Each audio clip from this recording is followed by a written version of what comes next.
Welcome to Podcasting for Solopreneurs. I'm Julia Levine, aka the Podcast Teacher.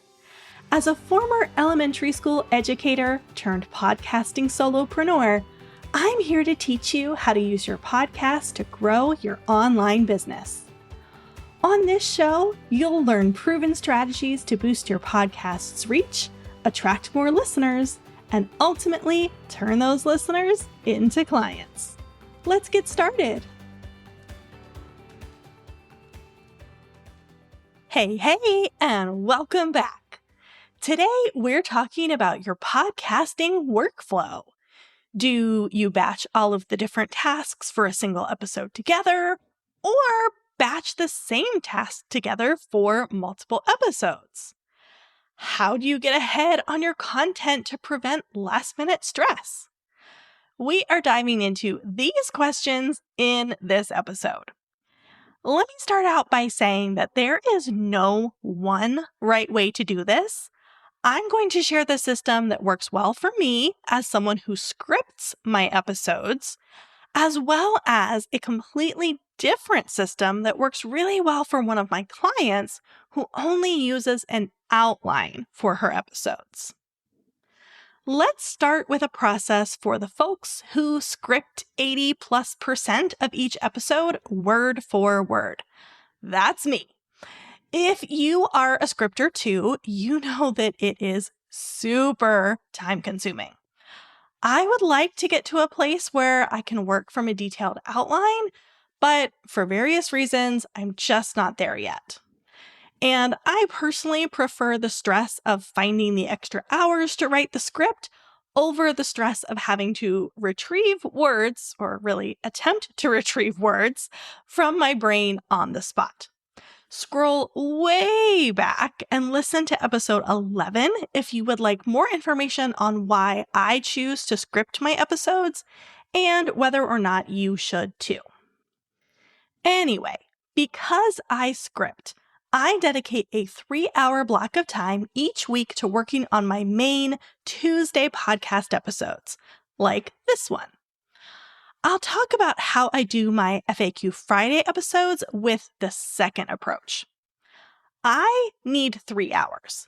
You may be able to do it in 2, or you may need up to 4. If you need more than 4, then we have other problems to address that I can't cover in this episode.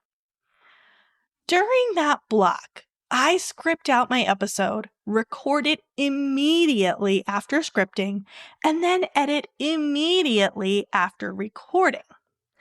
If I know when the episode will air, I will also go ahead and schedule it for future release in Buzzsprout during this block as well, just so that I don't forget. I prefer to do these tasks back to back for a couple of reasons. First, when I am writing out my script, I hear the tone and cadence in my head, and I find that I lose that if I don't record right away, and then the delivery isn't quite as smooth.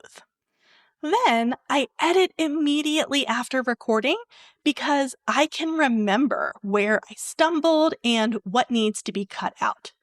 So, for example, if I had to try saying a single paragraph 3 times, I would easily remember to skip the first 2 in editing and just cut straight to the third. My editing is more efficient when I do it right away rather than doing it days or weeks later. By the way, I teach some tips and tricks for quick and easy editing in my podcast Startup Academy course. And I'm thinking of pulling out the editing lessons and making that a mini course.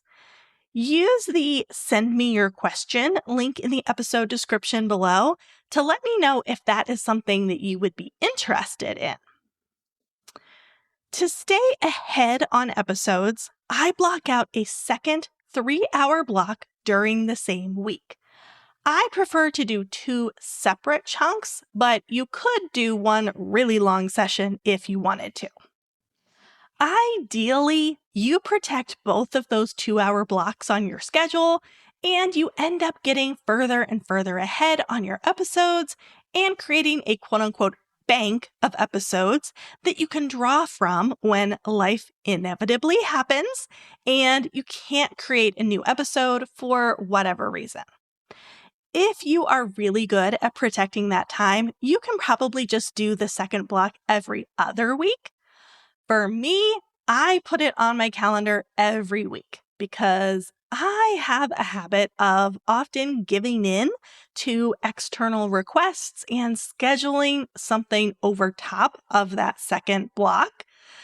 Now, that's not a great way to do things, but I like to keep it real around here and make it clear that I'm not perfect, and therefore you don't have to be either. I am working on better protecting that second block of time so that I'm always ahead of schedule, but it's a work in progress. All right, so that's the approach of how to batch your tasks when you're a scripter. Do all of the tasks for a single episode in one sitting. Schedule 2 of these blocks a week, maybe the second one every other week, so that you can build up a bank of episodes and therefore you have a buffer. Now, in these 3-hour blocks that I am scheduling, 2 of those hours are used for scripting. Ugh, I know, right? Think twice and fully understand what you're signing up for if you want to be a scripter. For me, for now at least, it is the lesser of the evils and I'm willing to deal with it.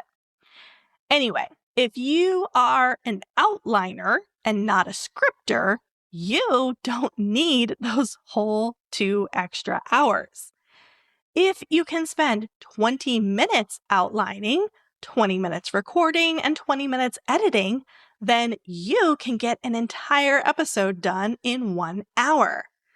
Then, if you have a 3-hour block, you can do 3 episodes in one sitting, or you can stretch it to a 4-hour block and do the entire month at once. With this approach, I recommend batching your tasks. So batch outline all of your episodes. Then batch record all of your episodes. Then batch edit all of the episodes. And finally, batch schedule them. This prevents you from having to switch modes every 20 minutes, which the gurus say make you more productive. While this approach is mostly ideal for outliners, this is actually the approach that I use for my FAQ Friday episodes. Now, I do script those, but they are super short. So this approach works in that situation. I script out 4 of them at once, then I record all 4, edit all 4, and finally schedule all 4. I can get all 4 episodes done in about 1 hour, which is a fantastic feeling. I could see myself switching to this workflow for my main Tuesday episodes if or when I can record from just an outline. Both of these workflow approaches that I have described here in this episode assume that you are doing everything yourself.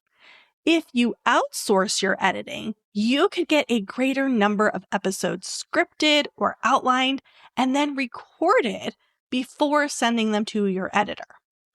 I do very little editing anymore these days. I started out as an editor and I have shifted more into teaching and coaching over the years, but I do still have a handful of editing clients who are still with me.